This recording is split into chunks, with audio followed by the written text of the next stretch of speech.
Bienvenue sur Génération Liée, un podcast de Peuple et Culture.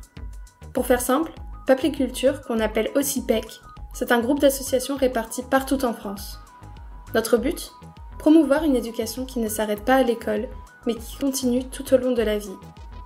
Chez PEC, on pense que tout le monde devrait pouvoir exprimer ses opinions et être acteur et actrice de la vie démocratique de manière égale. Pour ça, on propose aux gens de développer leur esprit critique à travers des activités éducatives, culturelles, artistiques et même des rencontres de jeunes. Ces idées sont au cœur de Peuple et Culture depuis sa création, il y a 80 ans, quand d'anciens résistants ont misé sur l'éducation pour reconstruire la société après la guerre.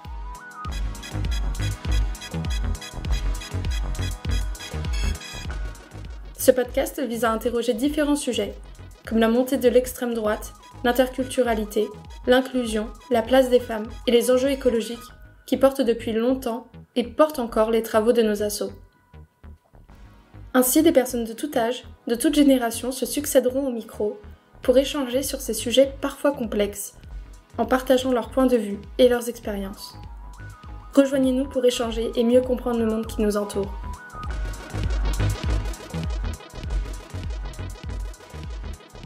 Bonjour à tous, donc je suis Sonia, en service civique à l'Union Peuple et Culture, et je suis aujourd'hui avec André et Tatiana pour que l'on discute ensemble de la place des femmes dans les instances associatives, notamment d'éducation populaire et donc plus particulièrement à Peuple et Culture, et aussi pour discuter donc de la reconnaissance des femmes dans la construction historique de ces mouvements, et ouvrir aussi la discussion sur la place des discours et des luttes féministes dans des associations, dans l'éducation populaire.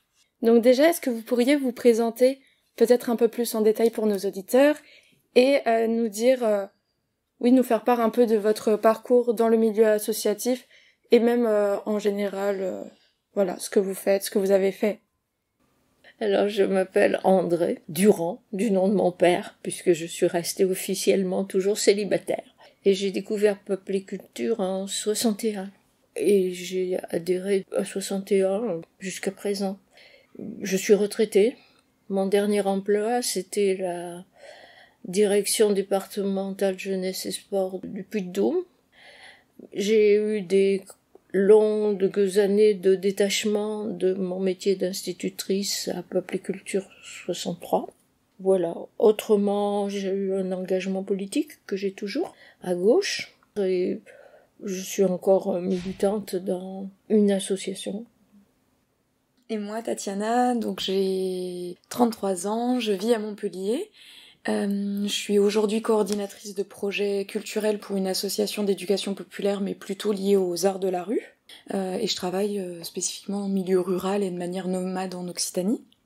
Je connais Peuple et Culture depuis bientôt 10 ans, parce que j'ai eu l'opportunité de faire un stage puis d'être salariée d'une association du mouvement, IPEC à Montpellier, pendant presque 8 ans. Et en quittant IPEC pour de nouvelles aventures, j'avais pas tellement envie de quitter Peuple et Culture. Et donc j'y suis restée en tant qu'adhérente individuelle et je fais partie du collectif maintenant. Et puis par ailleurs, je suis assez engagée dans des actions et dans des collectifs militants des politiques et assez féministes aussi. Pas de manière structurée, je fais pas partie de l'organisation de certains collectifs, mais en tout cas je papillonne, je suis plutôt soutien dans l'organisation à différents endroits. J'ai pas dit mon âge, j'ai encore 87 ans jusqu'au milieu du mois. Donc on va discuter dans cette première partie plutôt donc de l'engagement associatif des femmes et aussi de leur place dans les instances associatives.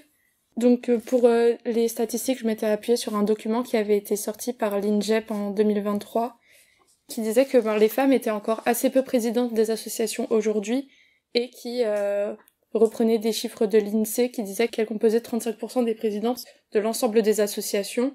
Là, il y a bien sûr des nuances à faire en fonction des secteurs de ces associations, mais en tout cas, le document relevait que plus l'association était grande et employeuse, moins les femmes aussi étaient présidentes de ces associations-là, et elles avaient en général plus souvent le rôle de secrétaire dans les bureaux. Et quand j'ai pu discuter aussi avec des personnes, donc à Peuple et Culture ou du milieu associatif en général, sur cette question de la place des femmes, souvent ce qui était ressorti, c'était que ces femmes se retrouvaient davantage dans des rôles opérationnels que décisionnels, et donc je voulais savoir si c'est quelque chose dont vous avez pu être soit témoin personnellement, soit dont vous avez pu parler avec des collègues. Et est-ce que vous pensez qu'il y a une évolution quand même de cette division genrée, ou elle n'était pas si marquée aussi dans les milieux que vous avez connus? Moi, je pense, en tout cas, quand j'ai découvert Peuple et Culture, j'ai tout de suite été surprise par le nombre de femmes à la présidence et ou à la direction de structures. Et vraiment des femmes avec une passion et une militance très forte. J'ai découvert l'association IPEC en 2013 et Peuple et Culture en 2014-2015. Voilà. Et à cette période-là, enfin dans cette génération-là, je trouve moi j'ai été vraiment marquée à cette époque-là.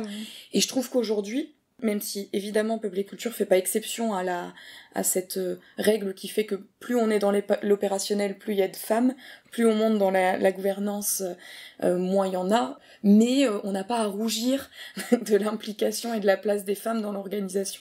Dans le conseil d'administration, il y a 15 femmes sur 23, très bien. Donc c'est énorme. Et dans le collectif, donc qui est l'instance de direction, il y a 4 femmes sur 7, donc ce qui est majoritaire aussi. Mais finalement, si on veut être critique, la proportion entre le volume de femmes dans le CA et dans le collectif n'a rien à voir. Et donc, si on avait un collectif avec des femmes qui s'autorisaient, en fonction de l'évolution dans les strates de gouvernance, à être aussi sur des espaces de gouvernance et de direction associative, on devrait avoir quelque chose comme 5 ou 6 femmes, en fait, sur 7. Mais voilà, en tout cas, je trouve que c'est quelque chose d'assez contemporain, finalement, aussi, d'interroger la présence et la place laissée par les hommes aux femmes dans les gouvernances. Mais moi, j'ai une question aussi. C'est vrai qu'on parle, dans l'histoire de Peuple et Culture, on parle souvent des hommes qui ont construit Peuple et Culture. On sait qu'il y a des femmes, elles sont moins présentes, elles sont un peu plus dans l'ombre, et je me demandais comment c'était dans les années 60, au départ. Dans les années 60, moi j'ai connu 2 cofondatrices, Ginette Cacérès et Volette Porquer. Et elles m'ont bien accueillie d'ailleurs. Il y avait quand même une solidarité. Bon, c'est vrai qu'elles étaient jamais citées dans les fondateurs, par exemple. Hein, c'était Cacérès, Dumasdir, Auvent. D'ailleurs, il y en avait d'autres qui n'étaient pas cités. Hein. Il n'y avait pas seulement les femmes qui n'étaient pas citées. Oui, et puis j'ai envie de vous le citer parce que Antoinette Fouque est venue à un moment donné. Antoinette Fouque, vous savez, la présidente du MLAC. Oui, pour que les auditeurs comprennent mieux, c'est l'acronyme pour le Mouvement pour la liberté de l'avortement et de la contraception. Alors ils avaient formé, un groupe séparé de femmes qui se réunissaient au café pour discuter des questions féminines à l'intérieur de Peuple et Culture. Et je me marrais plus avec à côté. À quelle époque Antoinette Fouque, c'était autour du mouvement féministe, là. C'était pas loin de 68. Mais par contre, moi j'ai été dans les mouvements féministes pour les questions du droit des femmes, à la contraception et à l'avortement. Alors là, il n'y avait pas un pli, j'y étais et je militais. Mais je voyais pas de discrimination. Enfin, moi, je me sentais bien dans un milieu mixte, j'avais la place que je voulais prendre, hein, franchement. Comme ma grand-mère et ma mère avaient su le faire. Oui, j'ai la sensation aussi que la place n'était pas forcément laissée aux femmes, mais s'il y avait des femmes un peu chargées de conviction et qui étaient prêtes à prendre leur place, c'était possible, quoi. On voit bien qu'elle soit lente, une féminisation de ce secteur associatif, dans les bureaux, dans la masse salariale aussi des associations. En discutant avec mes collègues de PEC, ça en a interrogé certains aussi sur un possible, si c'était juste les femmes qui s'engageaient plus, ou s'il y avait aussi un possible désengagement des hommes de ce milieu associatif, qui pourrait être lié par exemple avec la précarisation de ce milieu. Donc je voulais déjà vous interroger sur ça, et aussi parce que, même en ce qui concerne les publics qui sont touchés par exemple, l'éducation populaire, en tout cas, à l'Union, on relève aussi qu'il y a moins d'hommes qui sont présents aux actions, par exemple, de formation, etc., qu'avant. Est-ce que pour vous, les hommes quittent aussi ces espaces plutôt d'éducation, d'instruction, ou est-ce qu'ils ont toujours été plutôt minoritaires?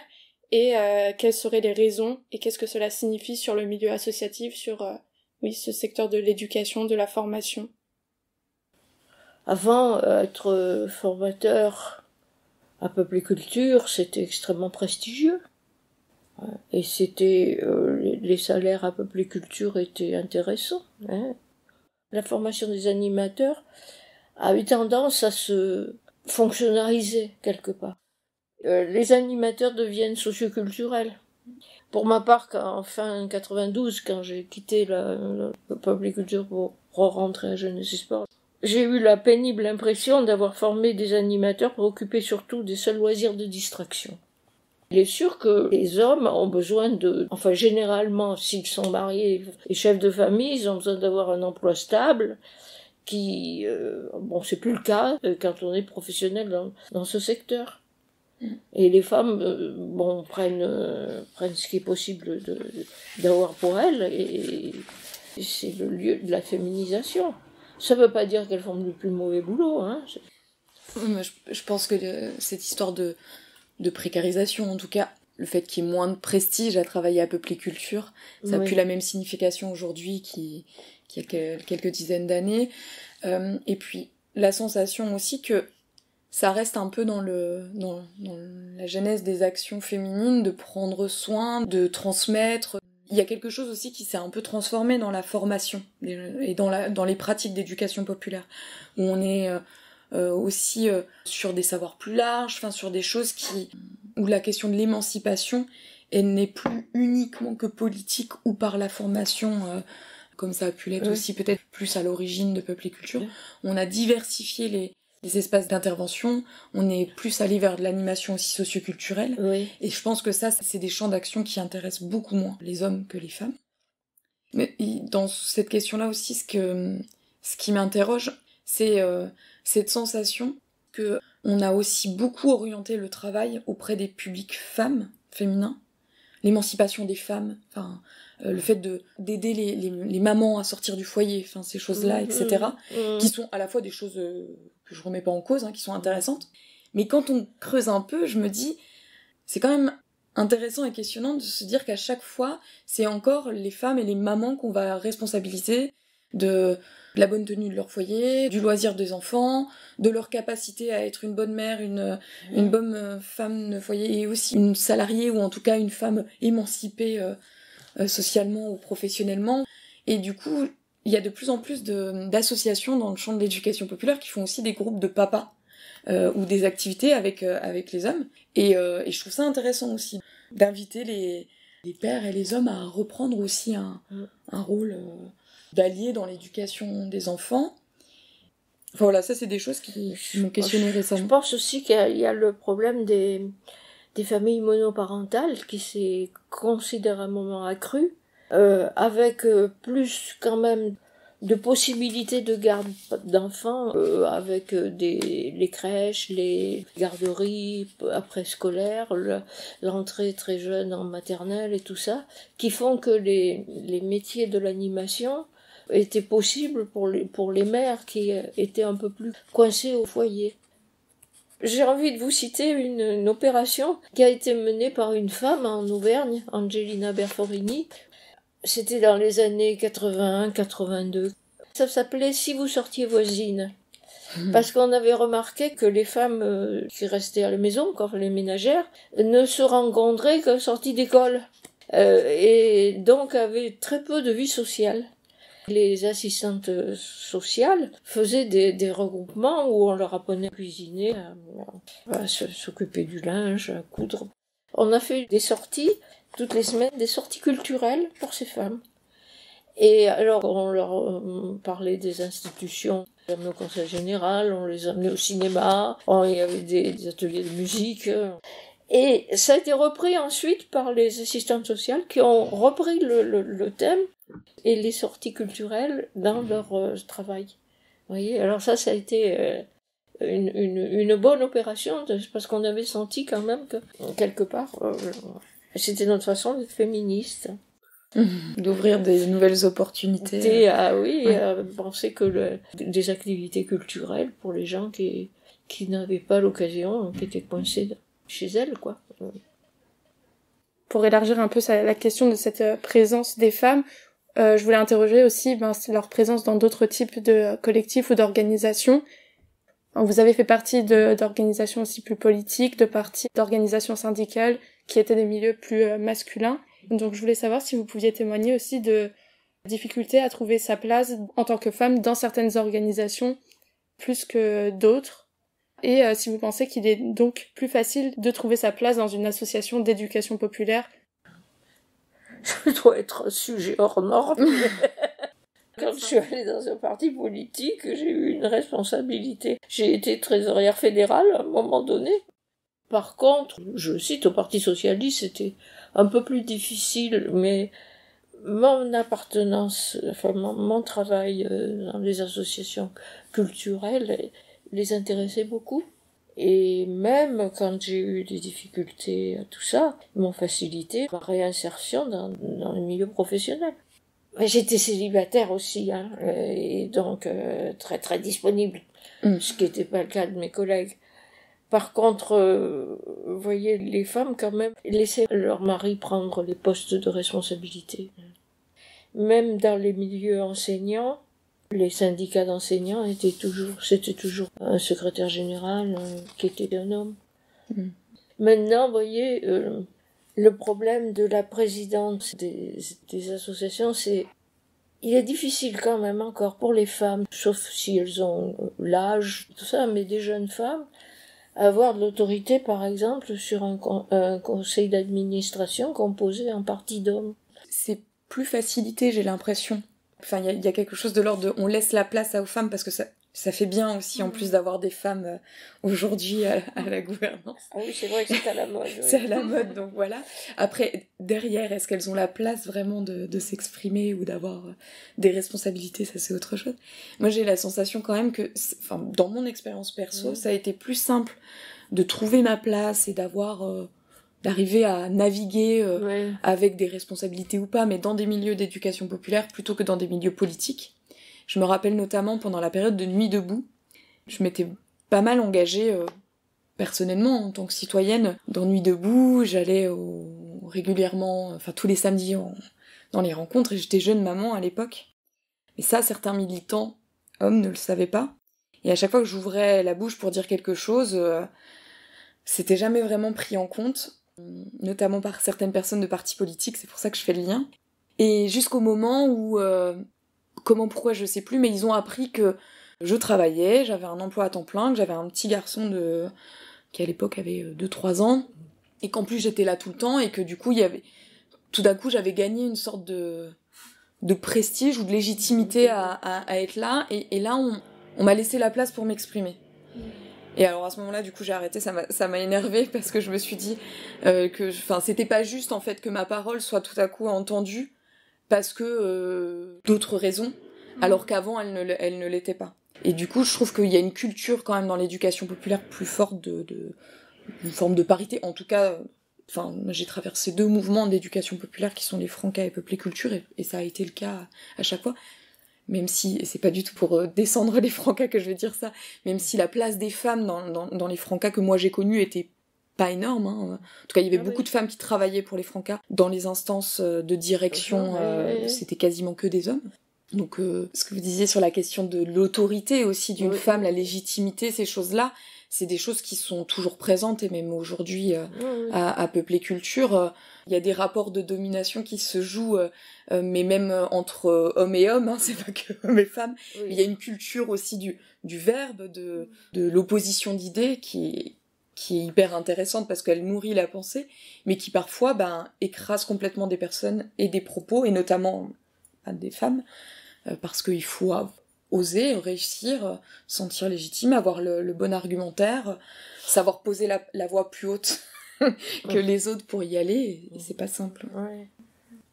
Par contre, il y a aussi, par exemple, des femmes au pouvoir qui sont terriblement non féministes, hein, avec des rivalités qui sont pas drôles à supporter. Hein.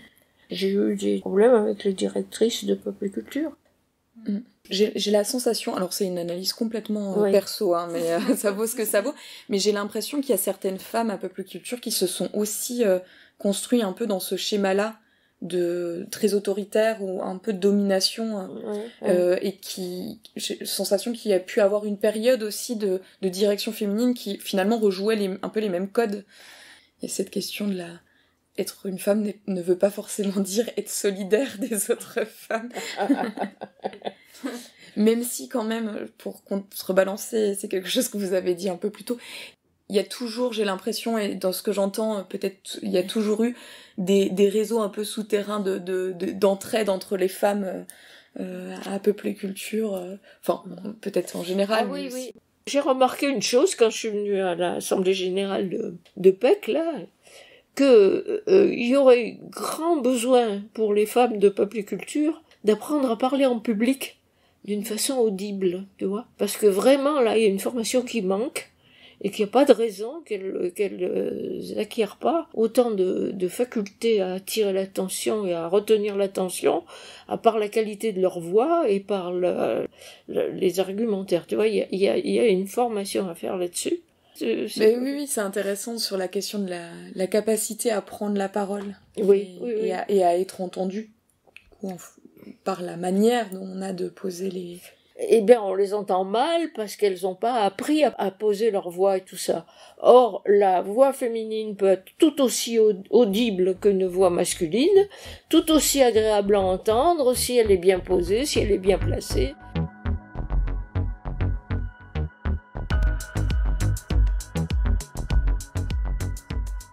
Je dirais que, tout à fait au début de PEC, les femmes étaient le soutien des hommes. La cheville ouvrière, le soutien des hommes dans leur action, mais qu'elles faisaient aussi beaucoup de choses.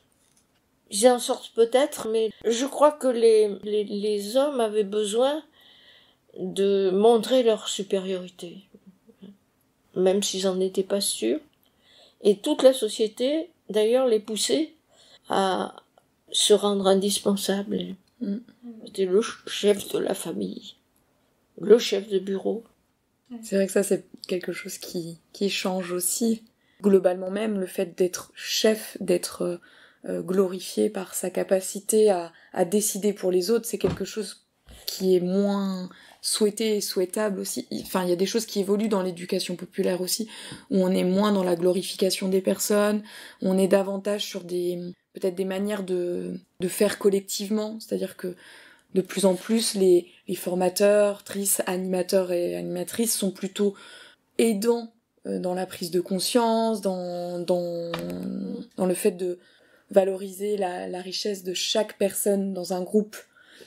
C'est les méthodes d'interculturalité, c'est la question des droits culturels. Ça se renforce quand même d'année en année. Et donc du coup, la personnification et le savoir détenu par une personne et valorisé autour de cette personne est de moins en moins présent.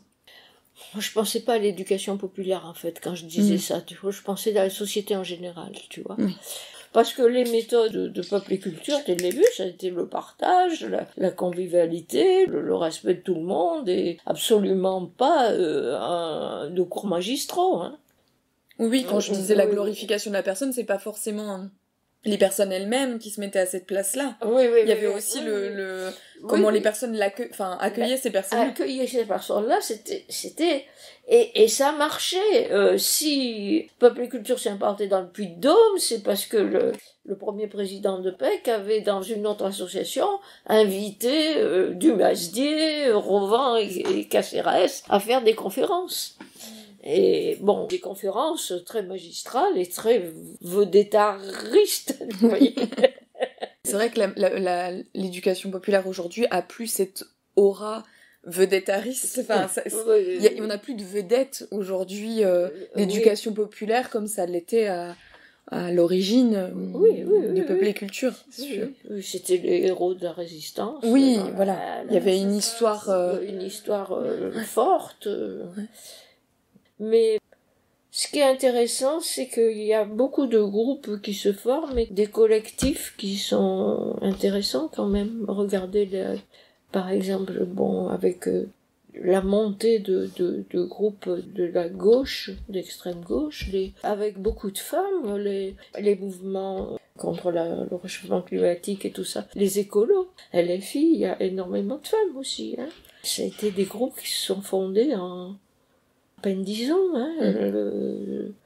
que le parti de Mélenchon s'est formé et l'importance que ça a eu quand même. et très féminisée. Et avec une grosse remise en question des fonctionnements en interne aussi, pour justement sortir de ces rapports de domination parfois très genrés, et puis enfin genrés et pas que liés à la question du genre. Les filles, parce que parti de gauche c'était pas encore ça. Je crois qu'il y a plusieurs partis pour lesquels c'est pas encore ça, mais en tout cas c'est de plus en plus remis en question, ces fonctionnements là, parfois remis en question, et ça aboutit à des changements de pratiques. Parfois ça aboutit pas du tout à des changements de pratiques, mais bon. Oui, c'est vrai.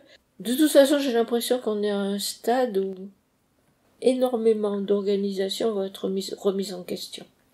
Je réfléchissais, ça me fait penser aussi à quelque chose d'un petit peu différent, mais il y a de plus en plus de groupes d'éducation populaire qui s'émancipent des mouvements d'éducation populaire fondateurs. Oui. Et il y a pas beaucoup, en tout cas moi dans mon entourage, je le remarque, de collectifs qui recréent des structures, des associations, des collectifs qui se revendiquent d'éducation populaire dans la méthode, mais qui s'affranchissent des mouvements d'éducation populaire.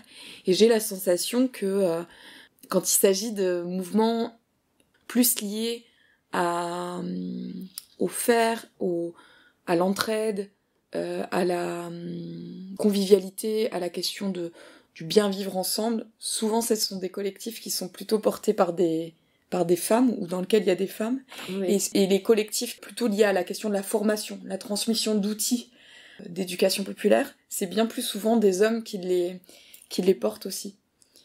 Je pose ce constat-là. Parce que la transmission d'outils, vous avez des stages où il y a des moyens financiers derrière aussi. Hein. Alors donc, parce que quelque part, les hommes ont un salaire supérieur à ceux des femmes. Ils ont peut-être plus de responsabilités aussi vis-à-vis de leur famille que les femmes parfois, hein. Donc ça attire là où il y a du fric. Enfin bon, c'est pas un peu normal, quoi. Et... Je sais pas si c'est normal, mais ça s'explique. Ça s'explique. Pour revenir un peu sur la reconnaissance donc des femmes dans la construction historique de PEC, on a déjà fait un peu référence quand même avec la place des justement des fondateurs et des cofondatrices dont on entend moins parler, qui sont moins visibles.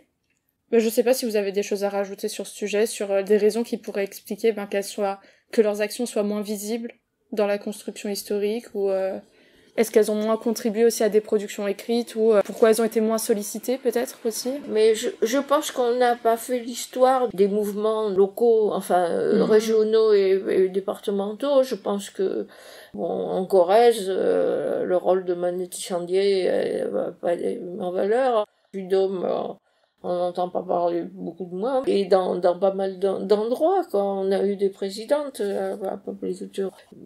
Je pense que c'était un lieu, c'était beaucoup plus féminisé, par exemple, que la Ligue de l'enseignement, dans la direction du mouvement. Faut pas croire. Je pense qu'aussi, faut remettre dans son contexte, c'est qu'à cette époque-là, les femmes étaient plus souvent dans l'ombre des hommes, et il y avait une culture d'être les petites mains d'une action, ou je pense qu'il y a quelque chose de très féminin aussi dans le fait de moins avoir besoin ou se sentir légitime que son nom apparaisse. Et puis il faut pas oublier que plus globalement l'histoire elle a souvent été écrite par des hommes avec un regard l'histoire là pour le coup pas que des mouvements d'éducation populaire, l'histoire avec un grand H, avec un regard très masculin, et qu'en fait il y a plein de choses de l'histoire qu'on a occultées ou à côté desquelles les historiens sont passés parce qu'ils ont pas regardé avec les bonnes, ou en tout cas avec toutes les lunettes. Et je pense qu'à Peuple et Culture il y a sûrement un peu de ça aussi, et que ce serait intéressant aussi de relire ou re-questionner l'histoire de Peuple et Culture avec ces lunettes là, de la question des femmes et de l'importance des femmes dans le mouvement, et je pense qu'en fait on serait agréablement surprise de l'importance des femmes au sein du mouvement, et peut-être on se questionnerait sur le pourquoi c'est pas si lisible que ça au final. Je regardais l'anniversaire de la Commune de Paris, combien de femmes on a retrouvé très militantes. Beaucoup de femmes, hein. Ouais. Pas seulement Louise Michel.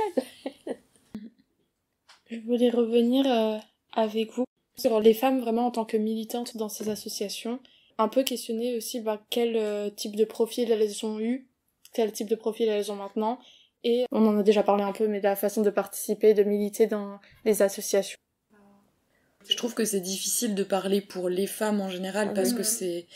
Oui. J'ai l'impression que peut-être que ce qui peut nous relier ou au-delà de la question de la génération, c'est que il y a quelque chose de l'ordre peut-être un peu de l'audace ou d'un milieu de vie familial. Enfin, en tout cas, personnellement, moi, on m'a toujours laissé la place pour parler, pour m'impliquer dans des organisations associatives. Mon papa était quelqu'un d'extrêmement militant, politique et associatif, et donc j'ai baigné dans ce milieu-là qui me facilite aujourd'hui mon implication dans des mouvements associatifs.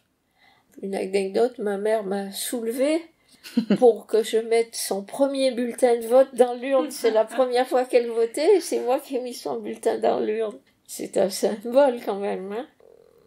Je pense que l'engagement des femmes se fait beaucoup plus facilement qu'avant, quand même.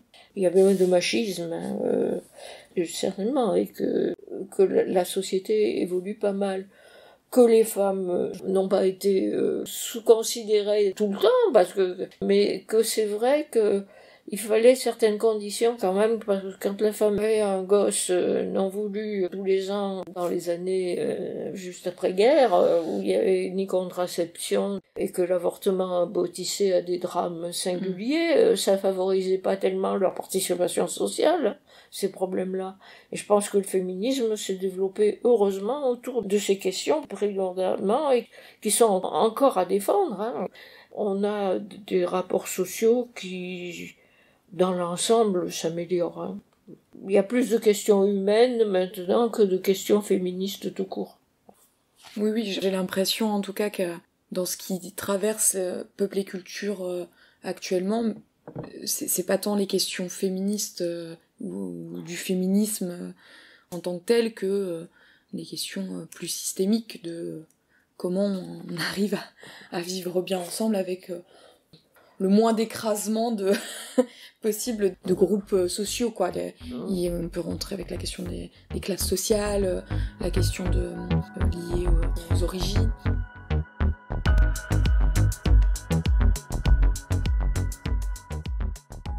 Les mouvements d'éducation populaire et PEC ne sont pas juste féministes, ils s'intéressent vraiment à des questions de lutter contre les inégalités au niveau global et des rapports de domination globaux qui peuvent toucher énormément de milieux et de facteurs différents.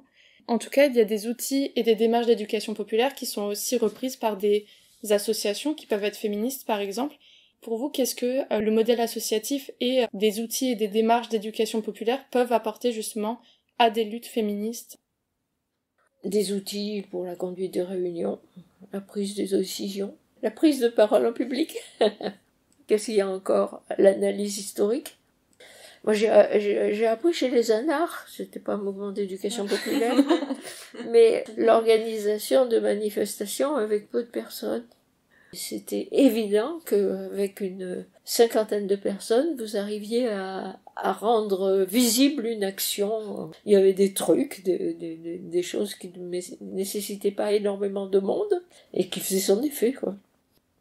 J'ai la sensation qu'il y a pas mal de mouvements féministes qui naissent de quelque chose presque lié aux émotions, enfin une colère ou enfin qu'importe, mais en tout cas un besoin de se regrouper pour s'organiser et lutter contre, visibiliser ça, apprendre, etc. Et que l'histoire de l'éducation populaire, ça vient aussi peut-être dans un second temps accompagner ces collectifs dans leur structuration.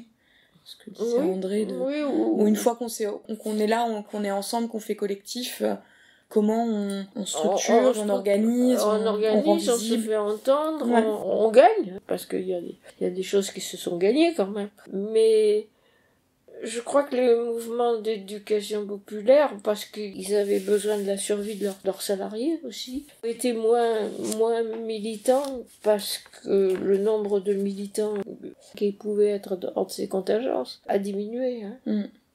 Mais d'un autre côté, si ça a vécu, c'est bien parce qu'il y avait des gens qui gagnaient leur vie avec, hein. Notamment des femmes.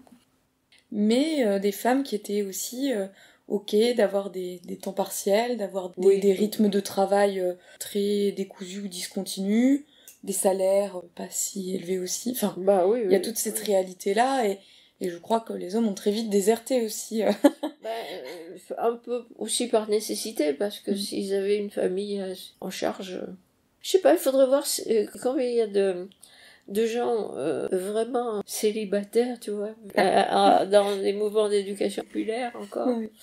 Ce serait intéressant de savoir à la fois sur les couples hétérosexuels, homosexuels, et sur le célibat et vie de famille. Et vie de famille, hein. Mais on peut pas faire cette étude, c'est trop intime. Mais c'est vrai que, tu sais, on n'avait pas beaucoup de temps pour des vies de famille, hein. Même les syndicalistes, c'était difficile pour eux. Mais c'est intéressant à voir, effectivement, qui et comment, au-delà de la question du genre, prend le temps de militer et de s'investir dans des mouvements d'éducation populaire. Alors, je voulais discuter, parce qu'il y a la question aussi de l'accès à l'éducation, qui a permis aussi l'émancipation des femmes, à l'éducation en formation initiale. Et du coup, je voulais questionner plusieurs choses. Donc déjà, comme l'éducation populaire se veut faire formation tout le long de la vie, donc pallier aux inégalités qui sont rencontrées à l'éducation initiale, est-ce que les femmes ont constitué et sont encore aujourd'hui un public particulier de PEC et des assos d'éducation populaire en général, et si le milieu associatif a été et encore aujourd'hui un espace privilégié et nécessaire, je suppose aussi à la socialisation de tous les individus, mais aussi particulièrement des femmes.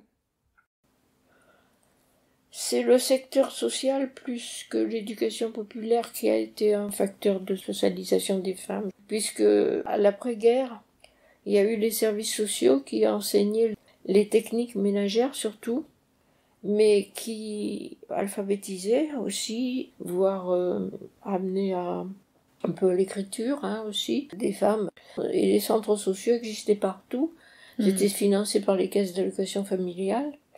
Et je pense que c'est là, finalement, où les femmes ont pu sortir de chez elles et ont pu quand même avoir un certain rapport entre elles. Dans les associations d'éducation populaire, les femmes sont arrivées, sauf les enseignantes qui étaient dans les amicales laïques, elles sont... il y a toute l'action catholique, hein. Oui. L'action catholique, avec d'ailleurs le démarrage de l'action de Peuple et Culture dans le Puy-de-Dôme, nous avons eu énormément de gens qui venaient de l'action catholique. Parce qu'un des syndicalistes et sa femme étaient très, très versés dans l'action catholique. Alors on a eu des gens de l'action catholique rurale, de l'action catholique ouvrière, qui sont venus à Peuple et Culture. Ils n'allaient pas à la Ligue de l'enseignement, c'était trop laïque. D'ailleurs, tout s'est fondu et ils avaient déjà leur entraînement mental. Ça s'appelait Voir, Juger, Agir, mais c'était un peu la même méthode qui venait de l'action catholique d'avant-guerre 39-45. Je pense que c'est là que les femmes sont sorties un peu de chez elles, là, par rapport à l'action de ces centres-là. Autrement, PEC, c'était formation des cadres, hein. Donc il y avait peu d'actions de base. Il y avait beaucoup d'hommes dans ces formations. Pour le formateur, oui, pratiquement. Oui. Avec beaucoup d'hommes, oui. Ah si, moi j'ai fait pas mal de formations de femmes dans les cadres infirmiers, et qui nous a ouvert la porte des hôpitaux. Et on s'apercevait d'ailleurs de la hiérarchie masculine des hôpitaux. Alors là, c'était pas rien, hein. Les chirurgiens en particulier, c'était quelque chose. Oui, dans le médico-social, ça c'est encore plus flagrant que dans l'éducation populaire. Oh là là. Par rapport à la question et en vous écoutant, je me dis que, en tout cas aujourd'hui, peut-être qu'à l'époque, enfin l'après-guerre, la formation des cadres, il y avait aussi quelque chose de l'ordre de l'évolution sociale, de pouvoir se former pour accéder aussi à de nouveaux métiers, de nouvelles fonctions. Il y a eu une stratification aussi des responsabilités, etc. Donc c'est un contexte un peu particulier. Mais aujourd'hui, je me dis qu'une personne qui entre en formation, c'est une personne qui a potentiellement besoin d'outils, mais une personne qui rentre en formation dans un réseau d'éducation populaire, c'est une personne qui, du coup, peut-être n'entre pas avec plein de certitudes, ou est en capacité de peut-être se remettre en question sur ses acquis, etc. mon mauvais esprit me ferait dire que des femmes sont beaucoup plus capables de ça que des hommes. Donc est-ce que ça explique sûrement pas totalement le fait qu'il y ait plus de femmes qui aujourd'hui participent à des formations au sein de Peuple et Culture, mais je pense que en fait c'est quand même une certaine forme d'effort en fait de faire une formation aujourd'hui. C'est prendre du temps pour mieux faire, pour réfléchir sa pratique, pour évoluer dans cette pratique-là. Pas forcément pour acquérir de nouvelles compétences qui permettent d'accéder à un nouveau statut ou à un meilleur salaire. On est plutôt sur du mieux faire que du mieux être d'un point de vue salarié ou salarial. Le problème, c'est l'acceptation de l'employeur aussi. Et le congé rémunéré de formation. C'est vrai que c'est une des raisons qui peut limiter aussi la participation à des formations, parce que ça peut être complexe, oui. Je voulais savoir si vous aviez des choses à rajouter que on n'a pas forcément eu le temps d'aborder, des recommandations de lecture. Je pense à un livre de Lorraine Bastide sur le féminisme et en quoi le féminisme va sauver le monde. Et en réalité, quand on le lit avec un regard un peu aussi éduc-pop, il y a plein de choses qui se croisent. Parce qu'en fait, elle rentre par l'apport du féminisme et des luttes féministes. Mais en fait, derrière, c'est les valeurs de l'éducation populaire qui sont posées. L'engagement féministe est uniquement un outil finalement pour arriver à ce vers quoi on tend, notamment à Peuple et Culture. Eh ben moi j'ai beaucoup apprécié la trilogie, la quadrilogie de Laïla Slimani qui raconte son enfance. Le féminisme dans un milieu qui l'acceptait pas beaucoup et moi j'ai trouvé ça très sensible, très bien écrit. Eh bien merci beaucoup pour les recommandations, pour vos interventions. Merci. Merci à toi. Merci encore à Tatiana et André pour leur participation à ce podcast portant sur la place des femmes dans les mouvements d'éducation populaire et plus particulièrement APEC. Et vous, chers auditeurs, je vous retrouve très bientôt pour le prochain épisode de Génération Liée.